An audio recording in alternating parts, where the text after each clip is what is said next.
IVM.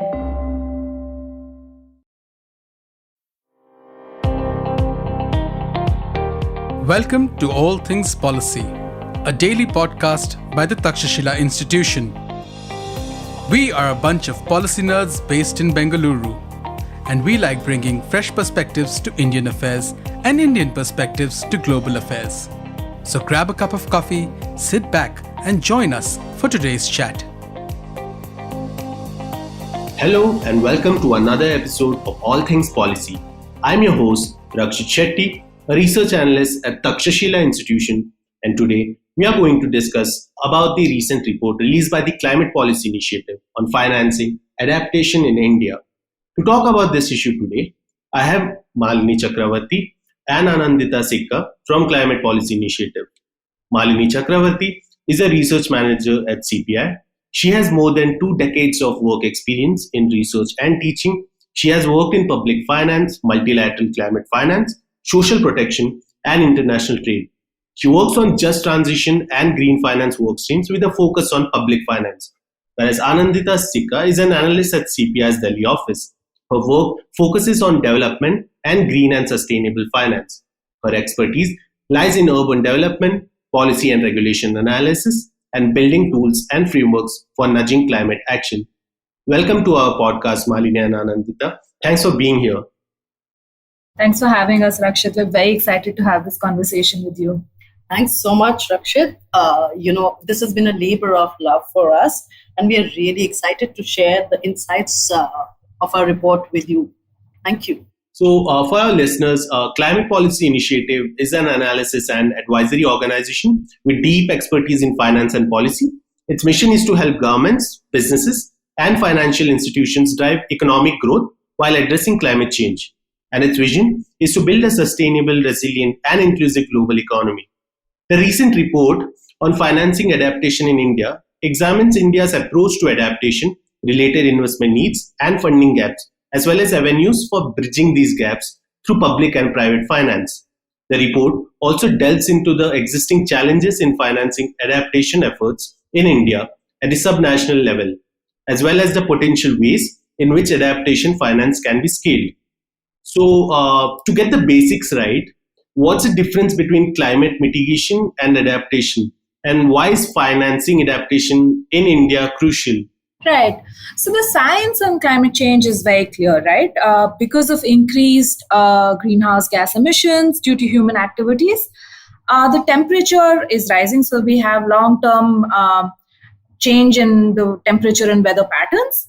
And what's that? And it's leading to, of course, like I said, increased temperature, but also melting of ice caps and glaciers, rise in sea levels, an increase in severity and frequencies of storms, cyclones, floods, etc. Right. So within this, climate action includes 2 broad themes. One is mitigation, which is reducing emissions, so treating the root cause in some ways, and the other is adaptation. And adaptation means basically making adjustments to our social, economic systems. In short, basically coping up with the impacts of climate change. Right. Now, within this context, adaptation's gaining a lot of prominence, even in the climate circles now, because we've already reached 1.1 degree Celsius temperature increase. And the Paris Agreement says, well, to avoid the most severe impacts of climate change, we should ideally strive for 1.5 degree temperature to limit warming to 1.5 degree increase or maximum by 2 degrees.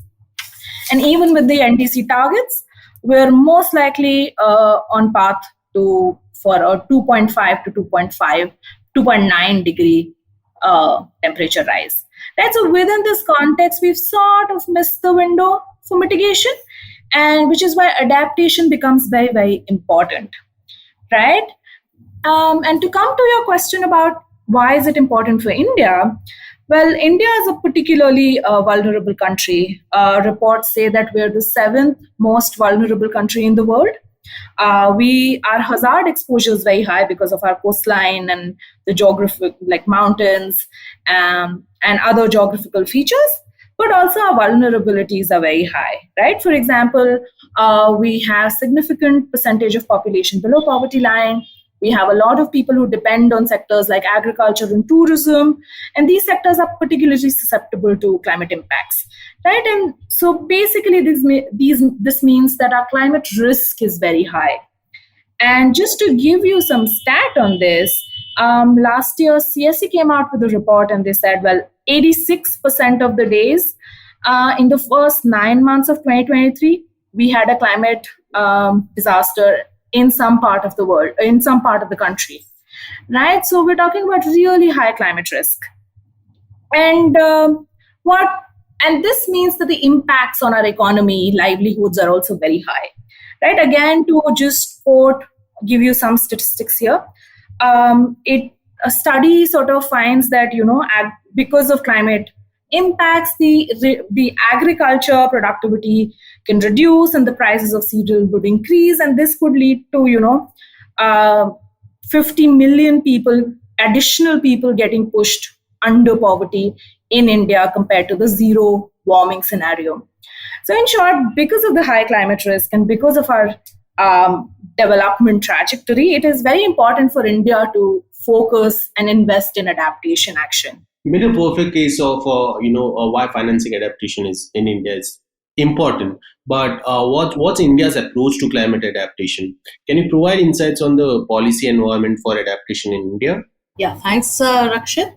So before I come to this issue of how India approaches adaptation, let me just point out that all over the world, development and adaptation are seen as being closely interlinked. So what this means, and that's exactly the same thing that you see in India, specifically in terms of India, what it does is it views adaptation benefits as co-benefits of development interventions. So, rather than focusing on initiatives exclusively aimed at climate impact, in India, the focus is on prioritizing interventions that further the country's development goals while serving climate objectives simultaneously, right? So if you look at, let's say, INDC or NDC, India says that, India intends to better adapt to climate change by enhancing, and I'm emphasizing this, enhancing investment in development programs in climate vulnerable sectors, such as agriculture, water resources, coastal regions, etc. Now, so in terms of the approach, it's perfectly fine. But, this approach has its own set of challenges, and I'll explain what I mean by that. And this particularly happens when we do not have a systematic methodology in place to be able to understand that, the extent to which these development programs address climate risk and vulnerability. In that case, what happens is, it's very difficult to make a distinction between development and adaptation. So, for instance, if you're talking about irrigation, now anybody can say we have been doing irrigation for decades, right? So that is where the thing becomes that, how is an irrigation program, how is it it's of course a development program, but what aspect of it is an adaptation? So that is the thing that becomes very difficult to distinguish. And as a result, what happens is good development often tends to be, equated with adaptation action, and as a result, diffusing the focus on adaptation. Would you like to come in, Nanandita, please? Yeah, I was just thinking when we started working on this report and we started looking at programs and schemes, there were a lot of schemes like NREGA, which were categorized as adaptation. And one of our a lot of our initial conversations were just about how do we separate this out? How do we include it? Do we not include it?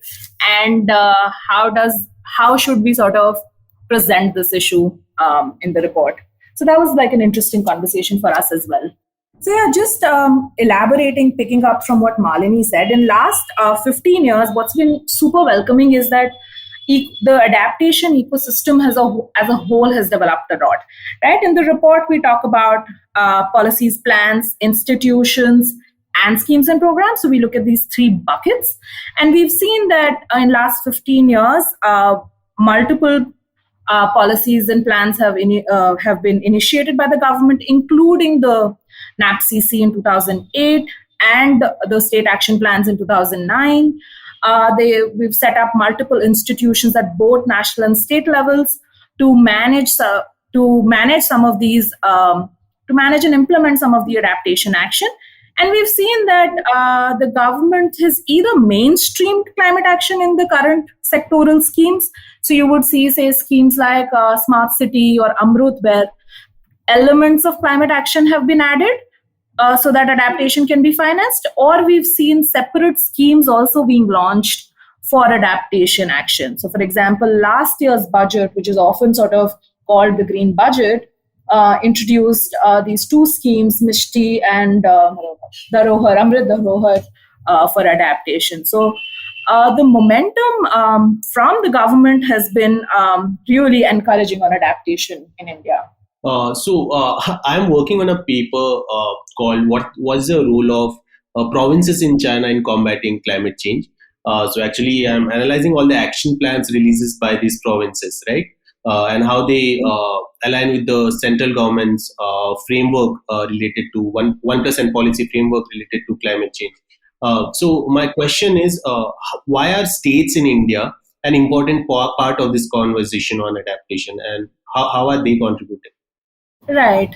So states in India actually account for 60% of the general government expenditure, right, against the global average of about 30%, right? So states spend more is one on developmental activity. That's one aspect of it. And the second is that a lot of sectors that are important for adaptation, such as agriculture, urban development, water, are all state subjects in India. So it's under the state jurisdiction, which is why states become a very important part of the narrative in India.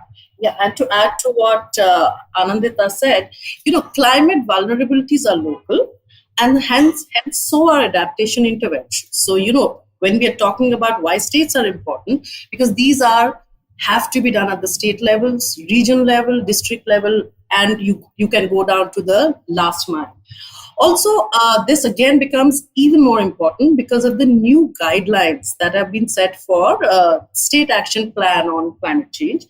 Here, a very important aspect that was been mentioned is that, whatever the states put up in their plan, as in SAPCCs, that has to be totally financed through state budgets.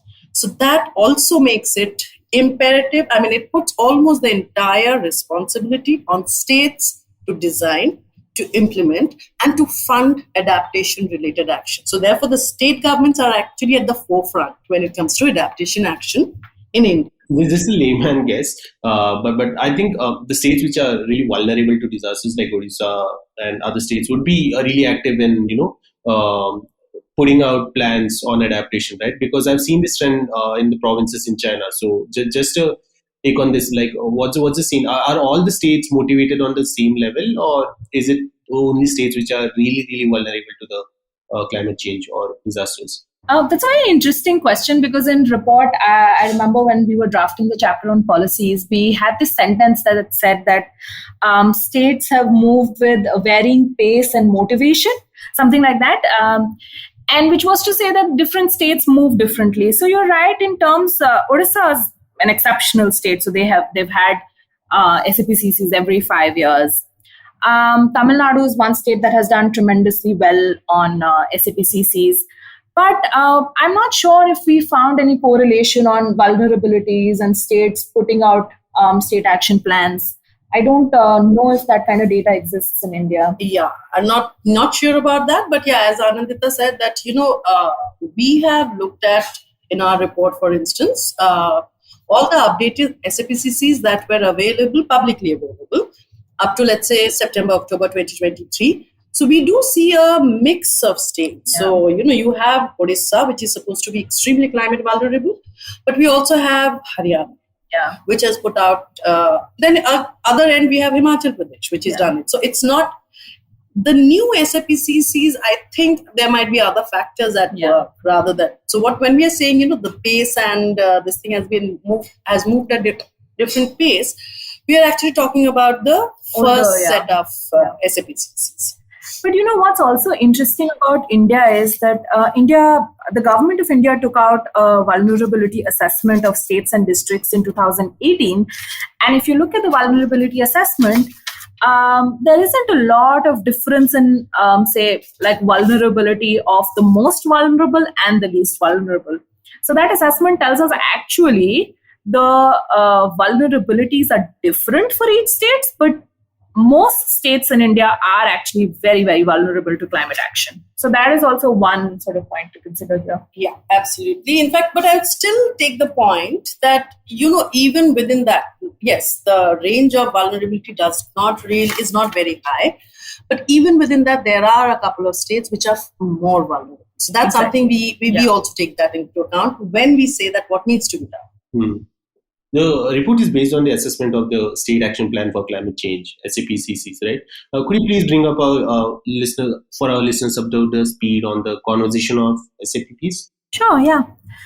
Just like we mentioned, there have been 2 rounds of SAPCC. So the government directed the states to draft state climate action plans in 2009. And the states were supposed to compile a climate profile, conduct vulnerability assessment, and propose a list of intended actions. Right. It's also important to note that states were also supposed to indicate incremental or additional costs for these activities. The states, again, moved with varying sort of motivation on this. But overall, there has been a lot of, scholars have believed that, these plans lacked technical skills.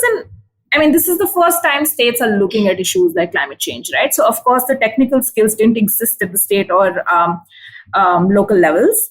And at that point, there was no vulnerability assessment framework given to states. So states have also used different methodologies to assess vulnerability. And the data was also sort of lacking. So what that means is that the first set of SAPCCs at least were largely good development plans. The science behind it wasn't at least the science behind the vulnerability assessments wasn't very strong. And there was also some ambiguity on who's financing these plans. So a lot of these issues sort of existed in the first set of SAPCCs. In 2018, due to developments in climate science and other methodologies, the government issued guidelines for states to update their SAPCCs and align it to the NDC period, align it to the current policies, national policies, and SDGs and other things. And which is where sort of our assessment comes. So like Malini mentioned, till September of 2023, 9 states had released their SAPCCs, which is what we're assessing in the report. And these are important because they give us a sense of what's going at the subnational level and give us numbers on what states need to finance and how much is the gap, etc.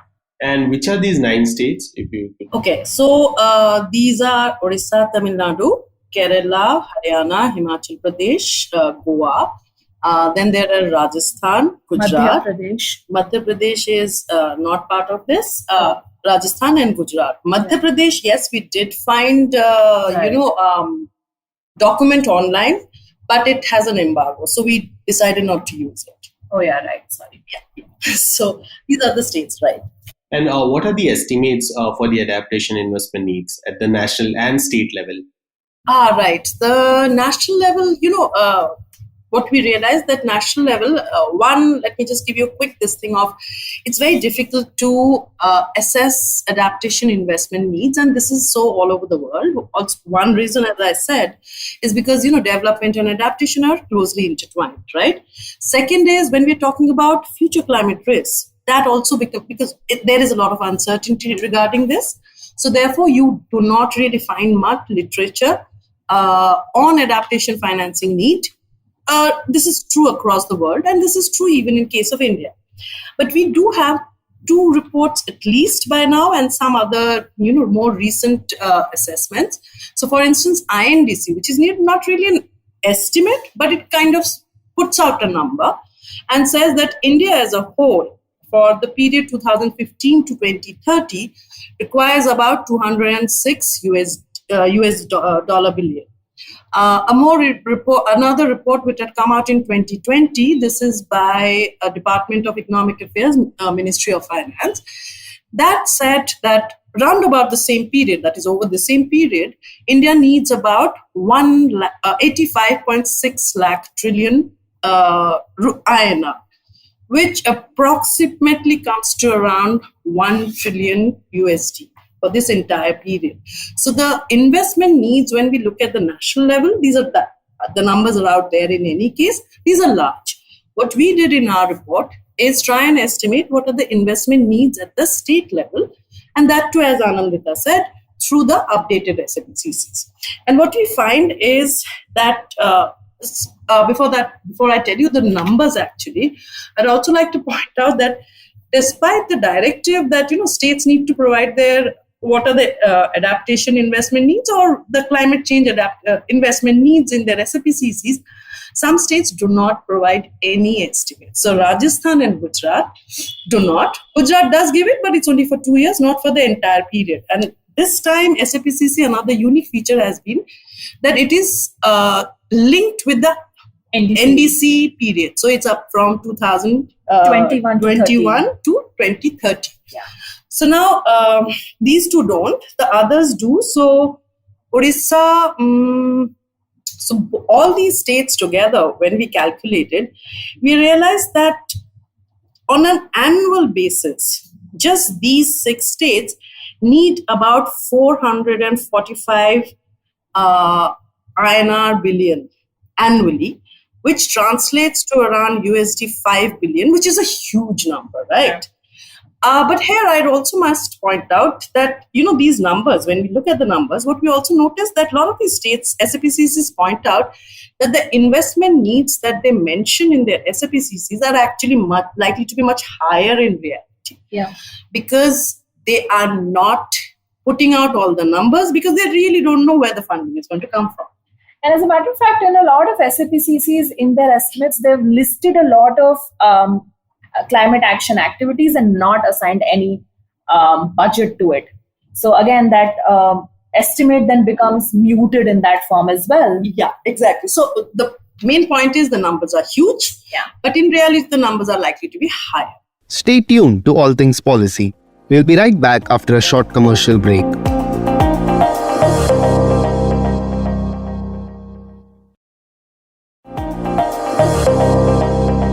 Right. You mentioned, Malini, that the states are not putting out the numbers. What is the reason of this? I mean, what's the reason? Well, as I said, it is most of the time, and that brings us to the next question, which is about, funding gap. This is basic crux of it. A lot of these states, for instance, Goa has several activities listed under the tourism sector, if I remember correctly. Yeah. But it clearly says, we don't know where the money would come from. These actions need to be taken, but we can't really give out a budget proposal or the budget estimate because we don't know where the money is going to come from. Yeah. But they're very clear that these need to be done.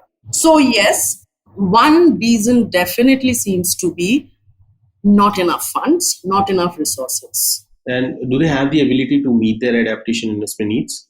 Yeah, I mean, kind of building on from what I just said, that that was our main question. Okay, SAPCCs put out these numbers of the investment needs, and as I said earlier, that directives are very clear.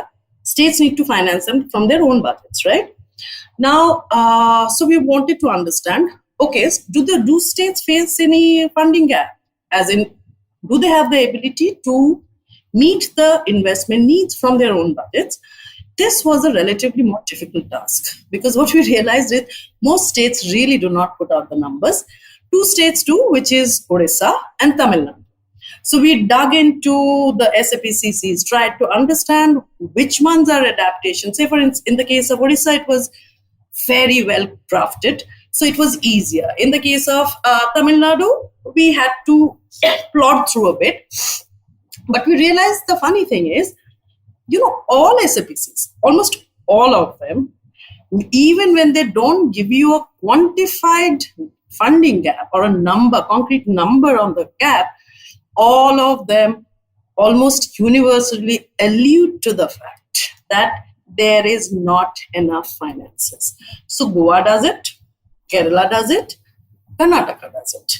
Tamil Nadu and Orissa, of course, say it out very clearly that this is not going to be enough.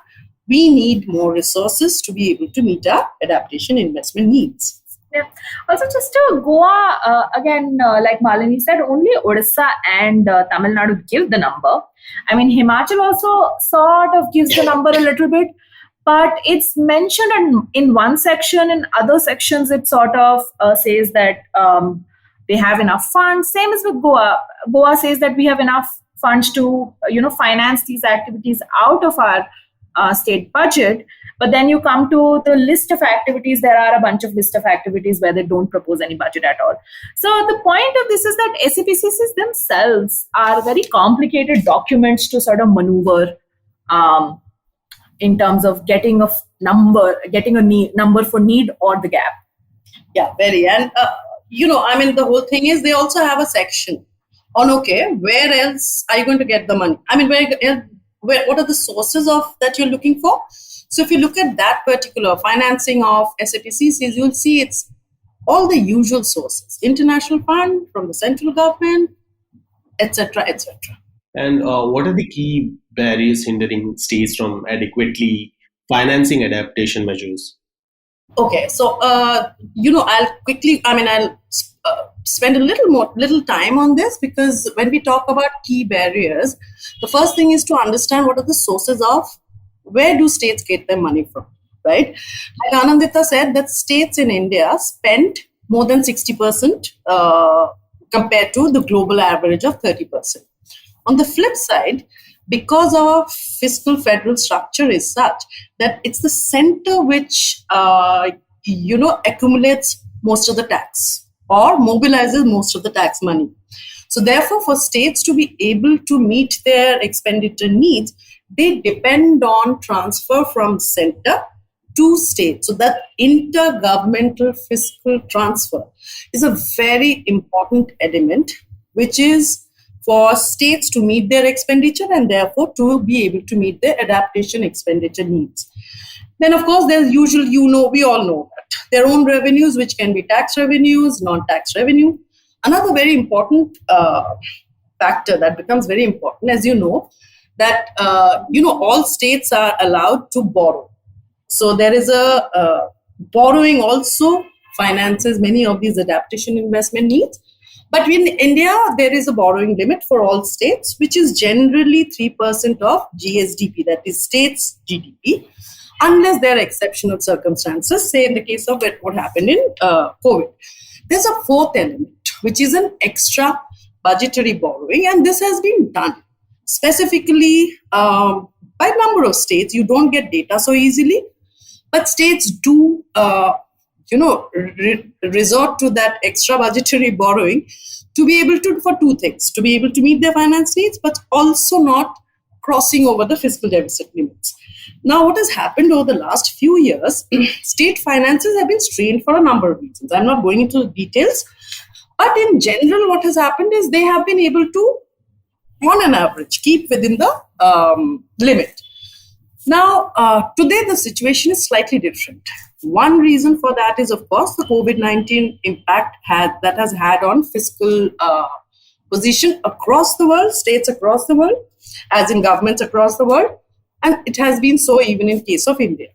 Now, during this period, because the lockdown, the complete cessation of economic activities during COVID meant that government doesn't earn much in terms of tax revenue, right? So therefore, what was done is the center allowed, or rather the Finance Commission, allowed states to be able to borrow more. But this was a short-term, expansion of borrowing limit. And there is also a guide path that the Finance Commission has put in for states to come back to the usual borrowing limit, starting from the year 2023-24. So we analyzed what is the position of state borrowing, and we realized that most of the states actually are far above their borrowing limit as of 22-23, which in effect means they have to sharply cut down their borrowing or curtail their expenditure. Another very important thing that has happened during this period, which is a good thing, because it means more transparency, and that relates to the off-budget borrowing that states have been resorting to. Now, in 2022 March up to July, somewhere the central government said that, whatever states do show as off-budget borrowing, now that will be taken as part of their borrowing, and that will decide their borrowing limit, how much they can borrow going forward. This again puts a further restriction on how much states can borrow. And when I'm focusing on borrowing, the simple reason if you look at all the sources that I mentioned, intergovernmental fiscal transfers, of which Finance Commission transfer plays a very important role, right? Then you have centrally sponsored schemes, central sector schemes and all that. Then you have taxes. Now, when you look at intergovernmental fiscal transfers, whether it's Finance Commission or centrally sponsored schemes, these are not, states really cannot decide how much is going to happen, right? It's not under their control. Similarly, tax revenue, not really. It depends on a whole lot of things, including the state of the economy. So if states can, have to meet the additional expenditure, then what is the option? Borrowing. But what we see, it's really not. That option is really not there. So this is the main constraint we realize that states would not be able to do. And what are the potential solutions that you suggest in your report? So coming back to solutions and building on what Malini said about state finances, in the report we focus on two broad buckets. We say, strengthen the state public system, increase the fiscal space for the states. And that would mean that include vulnerability for the formula for 16 Finance Commission, look at the borrowing limits, look at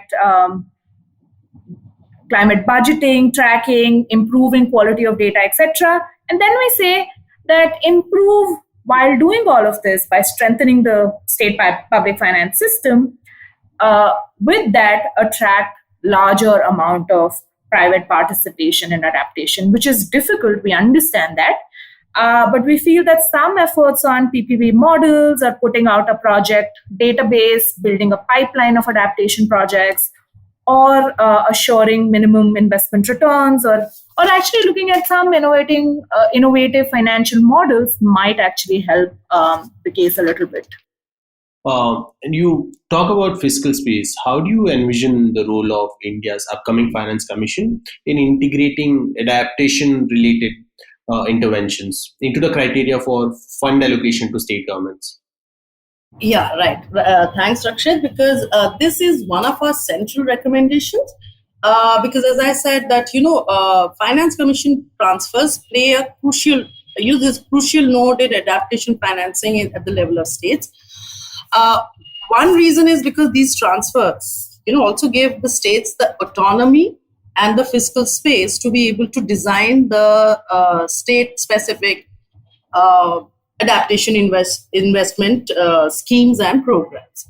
Now, what we are saying, and this is take it from what has been happening, let's say, over the last few finance commissions, started from 12, but 14th and 15th did it more concretely, which is they have brought in certain climate elements when transferring to states as one of the criteria, right?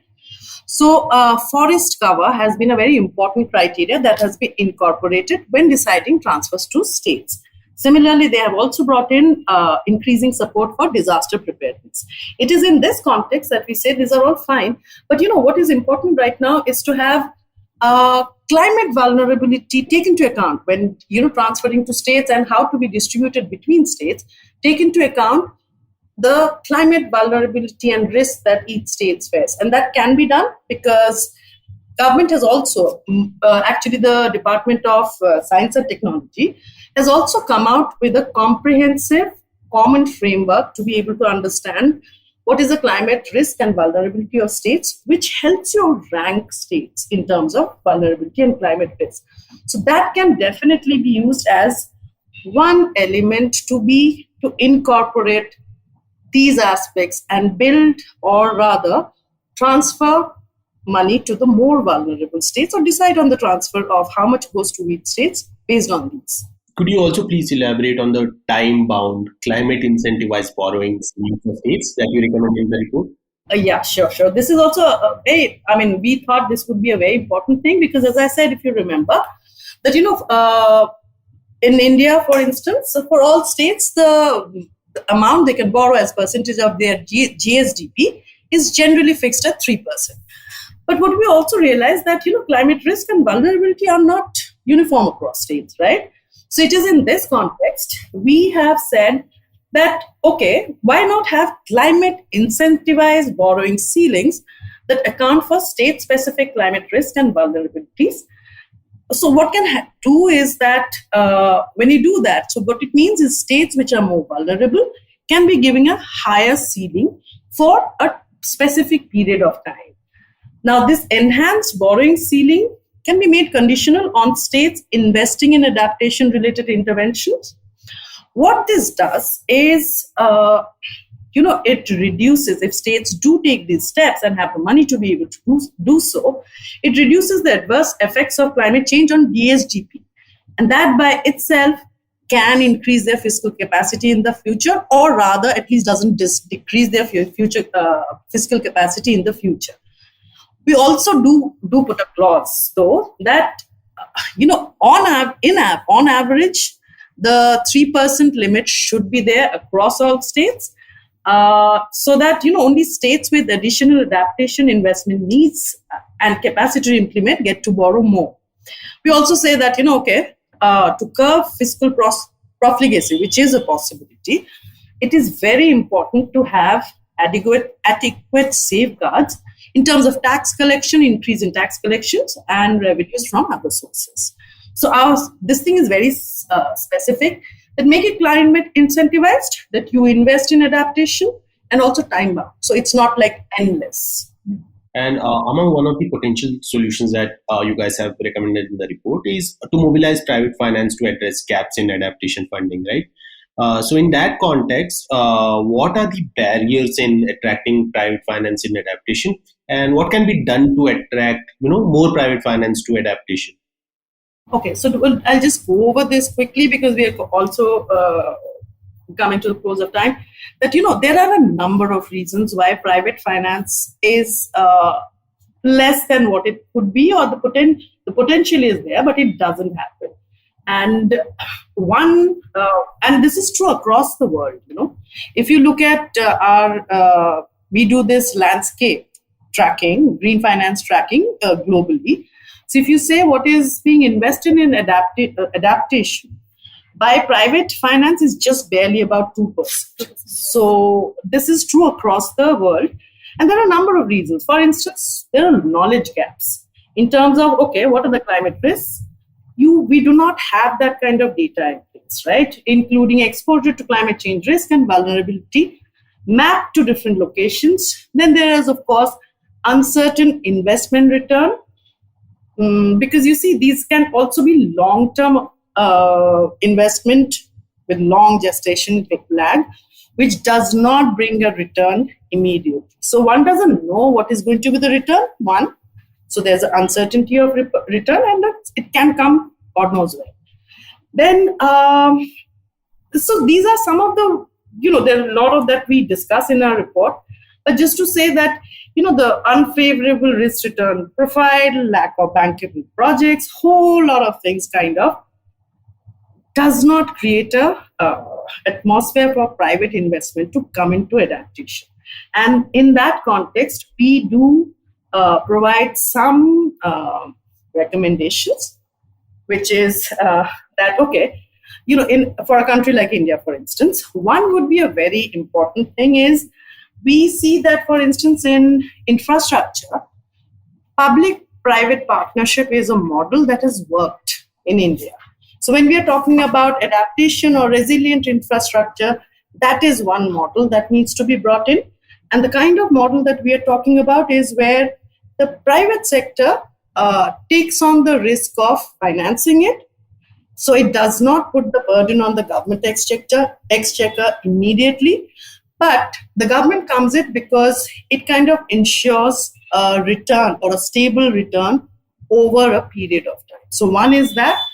Second is we are also talking about, prepare a database, have a database, connect with the private sector, give them a sense of, let's say, okay, what are the projects that can be done in a particular region or region or district? Who are the people who can do this? What is the credit worthiness of that? All this information, put it out in the public. And then maybe the private sector can get attracted. We have a similar kind of thing in the global.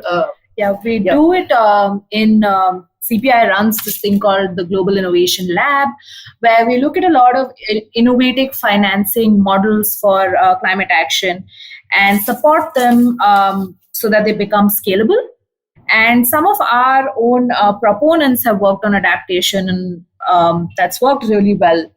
But on this also, I think the Goa government also recently set up a blended financing facility where they're sort of focusing on climate action and saying that the government is ready to support or take a higher risk, when it comes to climate action projects. So I think there is a lot of momentum to at least incentivize private sector to come into adaptation action. So lot is happening, and I'm sure going forward, we will be seeing much more in this and much more conversation around this. Yeah. That's a really great set of recommendations. So coming to the final part of our podcast, do you guys have any last comments, insights, or recommendations for our listeners about this topic? In terms of last comments, I think just sort of summarizing. I mean, it's been a great learning journey for us, and it's also very encouraging that the conversations on some of these things are picking up, that the states are sort of looking at some of these climate action and specifically adaptation more seriously, that there's a lot of mainstreaming in sectoral policies. And I think going forward, with more and more SPCCs coming, I think the adaptation action in India should really pick up. And that's very interesting and encouraging to see, I guess. Yeah, I mean, to add on to this, in terms of private financing, what we also feel is that, it is time that we understand that the focus should be on minimizing or managing risk rather just looking at returns. Yeah. And we do feel that that is also going to come very soon. Yeah. I think these are very encouraging, and we would of course be looking at this even more closely going forward. And I think one really, really important takeaway from our conversation that I want to share with my listeners is the importance of increasing state fiscal space and mobilizing private finance to address gaps in adaptation funding. Which are the solutions from your report. And yes, thank you so much, Malini and Anandita, for sharing your insights and taking the time to be here with us. And to all our listeners, if you want to read more about this report, we'll have the link attached to our podcast in the below description. You can check it out there. Thank you for tuning in, and see you all in the next episode of All Things Policy. Thank you so much. It's been a pleasure. If you liked our show, don't forget to check out other interesting podcasts on the IVM network. You can tune into them on the IVM Podcast app, ivmpodcast.com, or wherever you listen to your podcasts. You can also follow IVM on social media. The handle is @IVM Podcasts on Twitter, Facebook, and Instagram. And hey, if you'd like to dive into Takshashila's research on technology, strategy, and economic affairs, check us out at our Twitter handle @TakshashilaINST or our website takshashila.org.in.